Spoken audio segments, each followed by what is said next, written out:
Я вас приветствую, дорогие мои друзья. Сегодня у меня к вам две приятные новости. Первая новость – это мы с вами вместе сошьем вот такую красотку, танцующую балеринку.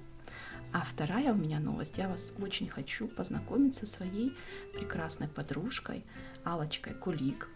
У нее на канале просто так выходит очень много интересных творческих проектов.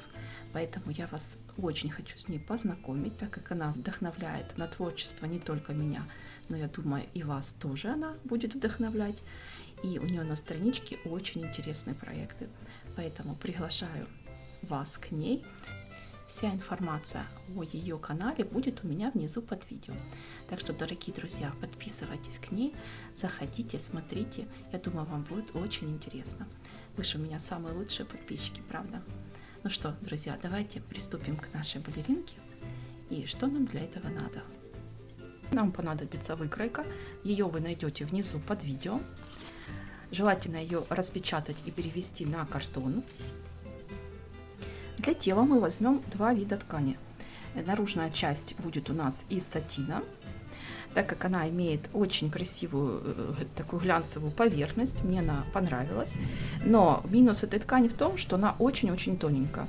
Поэтому я еще буду брать дополнительно белую хлопковую вязь. И эти кусочки все одинакового размера. Давайте я вам покажу и скажу. Два кусочка бежевого размером, по долевой 36 сантиметров, по поперечной 21 сантиметров. И точно такой же белый 36 по долевой и поперечной 21 сантиметр. Перед тем, как перенести выкройку на ткань, нам нужно обязательно сатин сложить лицевой стороной вовнутрь. Не забудьте, пожалуйста, так как здесь у нас лицевая сторона с такой красивой диагональю. Складываем. После этого мы с одной стороны накрываем белой тканью, переворачиваем и с другой накрываем белой тканью. Вот такой у нас сэндвич получился. Теперь мы можем смело переносить выкройку на ткань. Итак, будем сейчас переносить выкройку на ткань при помощи стержня по ткани. Хочу немножечко остановиться на этом пункте и рассказать, что это такое. Для себя я открыла вот такую новую ручку. Это не фломастер, это похоже на ручку, на черную ручку, но по ткани. Она исчезает после термообработки, то есть проутюжив утюгом, все следы абсолютно исчезают, ни малейшей капельки не остается. Очень удобная вещь и очень вам рекомендую обратить внимание в своих магазинах, особенно их часто можно видеть в магазинах, где продаются все материалы для вышивки. Там обычно их можно приобрести без проблем. Ну и там, где машина оборудования, тоже продаются такие стержни. Стоит он недорого, от 8 до 20 гривен, смотря какой магазин, как вам повезет. В общем, цена очень-очень приятная. Единственное, что он быстро израсходуется, вам нужно взять несколько. Итак, и хочу еще сказать по поводу черного обычного карандаша, простого, но твердого, так как у меня были некоторые комментарии по поводу, что я вру, и мои работы, сделав карандашом контуры, работа остается черная и некрасивая. Поэтому хочу еще раз обратить внимание, если взять карандаш простой, но твердый, обязательно твердый, не мягкий, только с твердым карандашом можно переносить все выкройки на ткань, даже на белоснежной ткани. Если прорисовав тонкую линию, вы ее видите, но вывернув изделие, не будет ни малейшей грязи. Поэтому хочу обратить на это внимание, ваше внимание именно на этот пункт. Твердый карандаш. У меня тут не видно просто название, уже старенький. Но обычный твердый карандаш, вы все понимаете, различия от мягкого и твердого, пошли, выбрали и купили. Я надеюсь, вам полезна была эта информация. Если у вас нету такой ручки специальной, пользуйтесь простым карандашом. Если вам не нравится простой карандаш, воспользуйтесь любым другим способом. Например, есть фломастеры. Но фломастеры, они толстые, ими не очень удобно. У нас очень ювелирная работа. Поэтому стержень я карандашом всегда переводила, теперь я буду делать это стержнем. Сейчас вы посмотрите, какие линии они рисуют.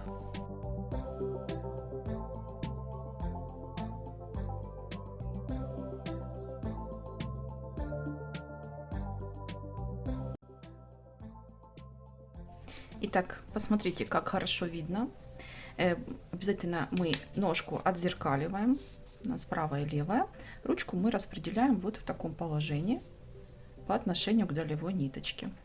Вот так у вас должно получиться. После этого, так как мы уже все перенесли, мы скалываем булавочками нашу ткань.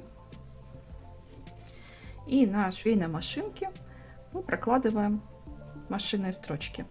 Начинаем снизу, вокруг и здесь заканчиваем. Это у нас отверстие не зашивается. Аналогично ножки и ручки. Начало и конец строчки. Ну что, поехали на машинку. Машинные строчки мы проложили. Я проутюжила. Обратите внимание, следов абсолютно нет. Чистая, абсолютно красивая, аккуратная работа. С изнанкой то же самое. Все красиво и замечательно. Теперь нам нужно все вырезать.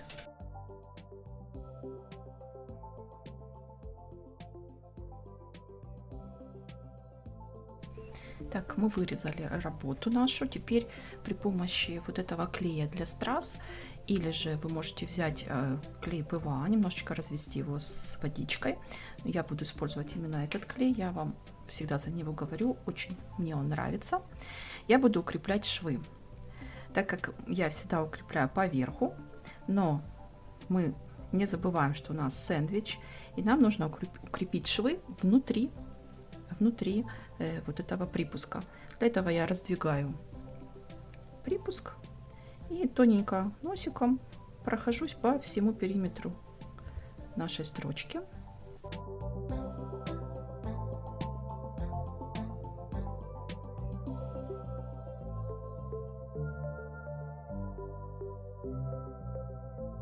Но обязательно перед тем, как вывернуть, мы делаем отсечки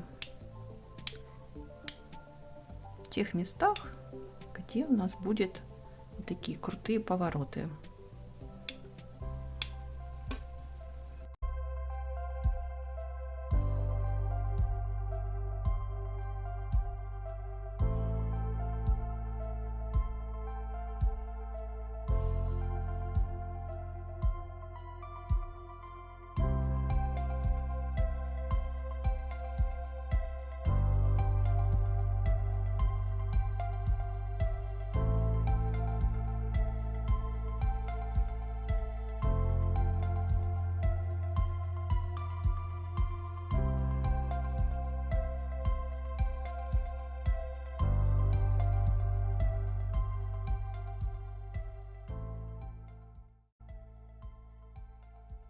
Итак, друзья, теперь вместе мы вывернем ручки, потому что в них есть небольшая сложность, так как они очень тоненькие внизу, и у нас очень плотная достаточно ткань.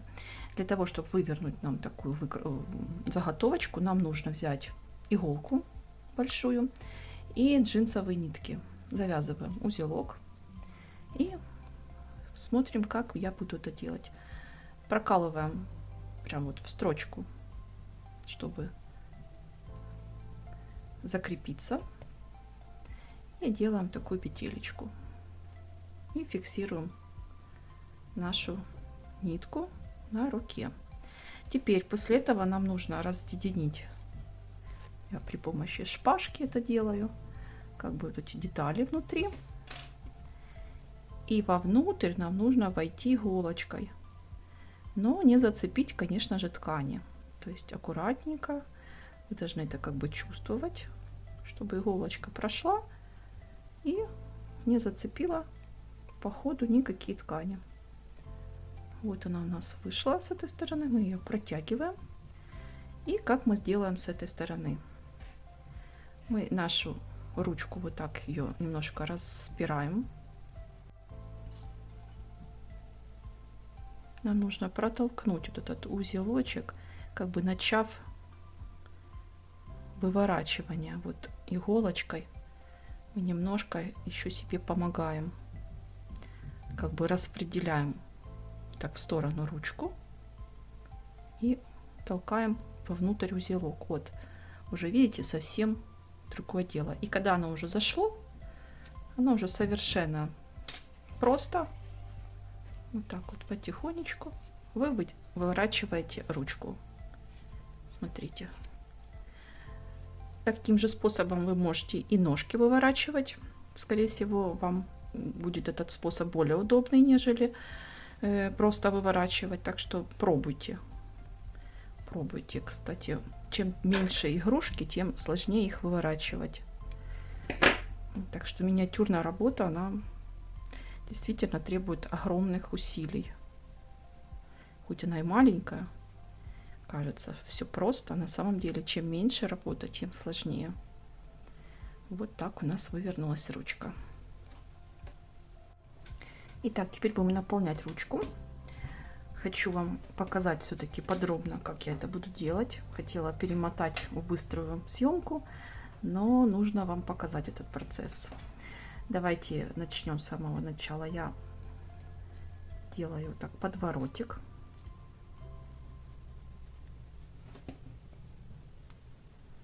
Вот такое отверстие.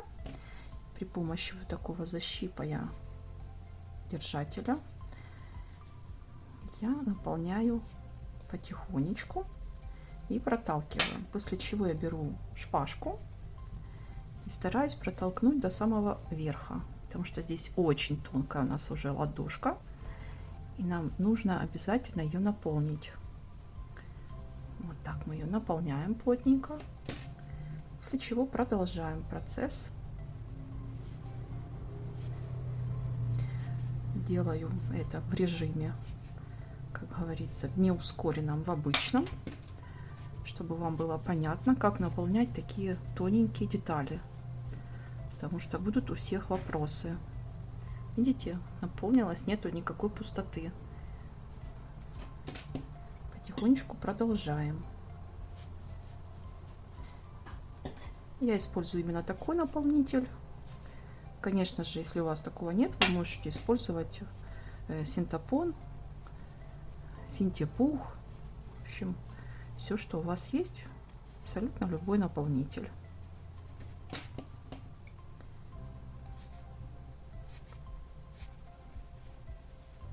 Обязательно как бы формируйте все-таки вот форму ручки.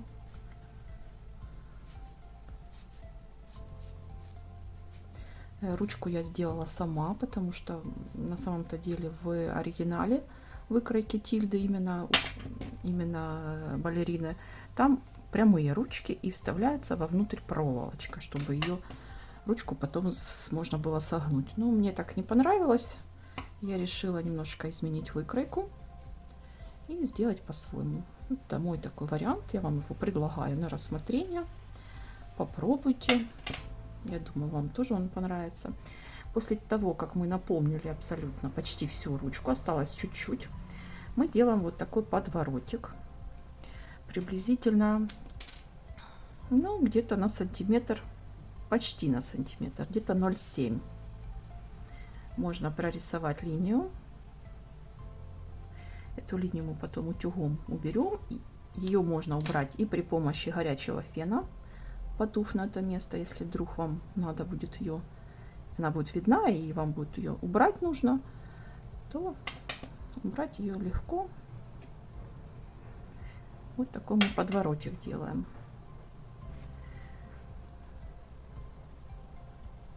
После чего мы еще будем наполнять ручку уже с подворотиком внутри. Это для того, чтобы ее немножко зафиксировать. И после этого мы будем пришивать это все к телу. Вот такая у нас должна быть заготовка. С подвернутым краем. Ну, на данном этапе я сейчас пока делаю паузу. А уже прям непосредственно перед пришиванием и фиксированием ручек я буду еще, наверное, дополнять. Там будет видно. В общем. Итак, друзья, некоторые тонкости по наполнению тела. Хочу ваше внимание обратить на то, что нам нужно сделать подгиб вот приблизительно вот так. Вот у нас должна линия проходить. Эту линию мы, именно линию подгиба, мы должны нанести на нашей балеринке. Вот я ее прорисовала с одной стороны и с другой стороны. Подворачиваем ее. Здесь у нас еще не совсем все заполнено наполнителем. У нас есть место, куда подвернуть этот подворот. И фиксируем. Ниточку с иголочкой взяли и зафиксируем ее.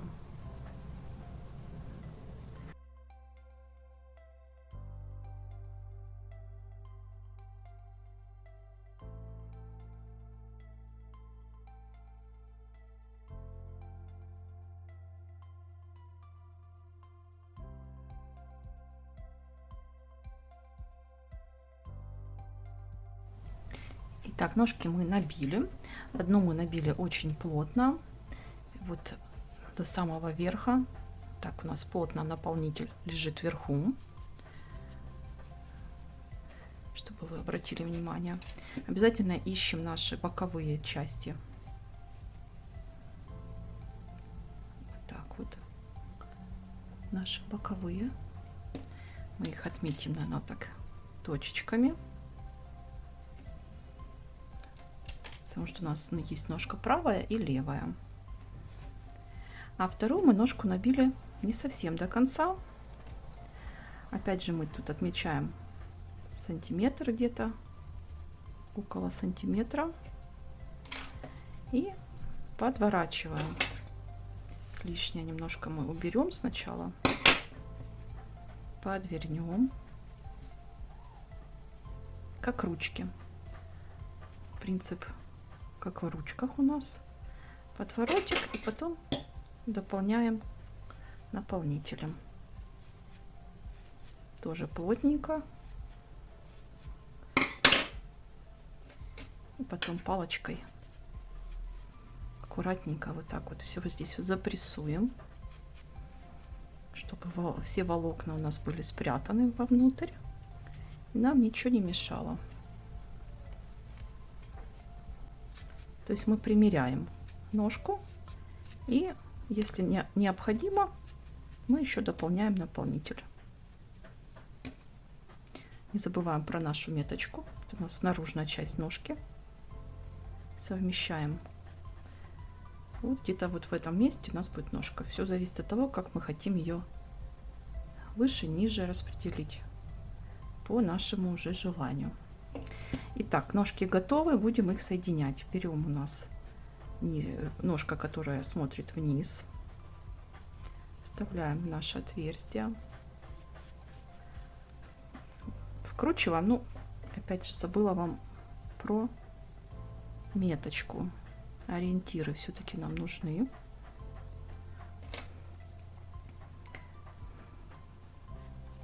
Боковая ножка, вот наш бочок. Мы его отметили. Теперь мы вставляем и булавочками фиксируем. Так.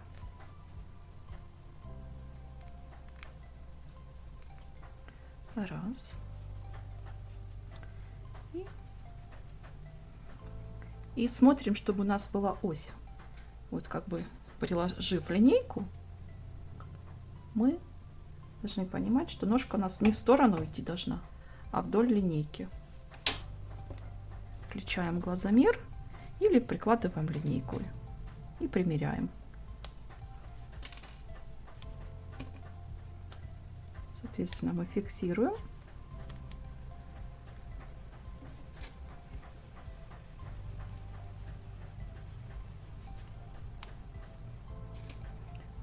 И сзади. По итогу мы примеряем. Видите, надо еще мне вот сюда вовнутрь ее завести.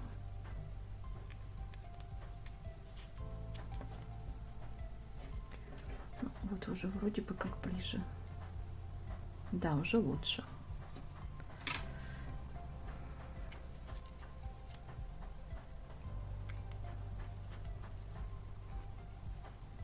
Так, а вторую ножку мы будем определять, как мы хотим, чтобы наша балеринка танцевала. С высокой ножкой или вот так. Мы сделаем где-то под 45 градусов.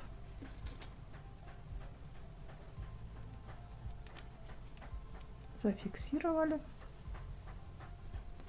Соединяем швы.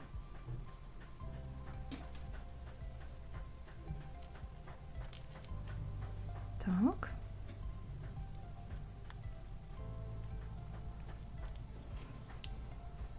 Вот такая у нас танцующая балеринка на одной ножке получается. Сейчас будем пришивать. Давайте теперь пришьем ножки. Я взяла иголку с джинсовой ниточкой и вам покажу, как я пришиваю. Заводим иголочку вовнутрь, прячем узелок,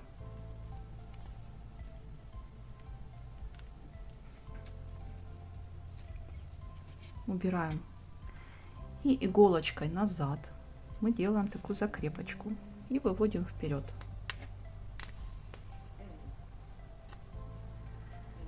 И продолжаем.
Итак, друзья, сейчас мы будем пришивать ручку. Мы пришили одну, вторую сейчас я вам покажу, вместе с вами ее пришьем. Мы определяем местоположение ручки и отмечаем нашим стержнем верхнюю точку и нижнюю точку. После этого мы проводим линию, я уже здесь провела. И обязательно прометаем этот шов. Так, шов мы зафиксировали временно наметкой. Теперь мы заполняем еще это пространство свободное наполнителем. После чего мы будем пришивать ручку потайными стежочками.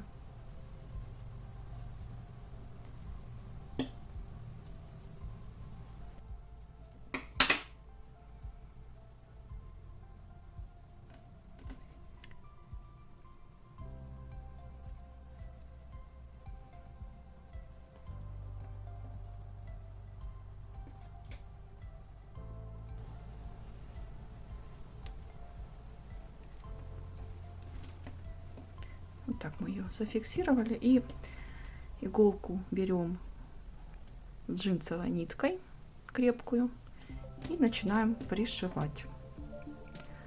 Можно пришивать сверху, можно пришивать снизу, уже как вам угодно, как вам удобно.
Вот и подошел к концу наш мастер-класс. Вот такая красивая балеринка у нас получилась. Я надеюсь, что вам понятно было, как мы ее шили, и вопросы, которые у вас могут возникнуть, пожалуйста, пишите в комментариях. Я всегда стараюсь отвечать. Всех благодарю за внимание. Кому было интересно, ставьте лайки, мне будет это очень приятно. Подписывайтесь, кто еще не подписан на мой канал. И я вас приглашаю на следующий урок. Мы будем с вами одевать балериночку в красивое балетное платье, делать ей прическу. В общем, она у нас будет превращаться в настоящую балерину. Так что до новых встреч. Всем пока-пока.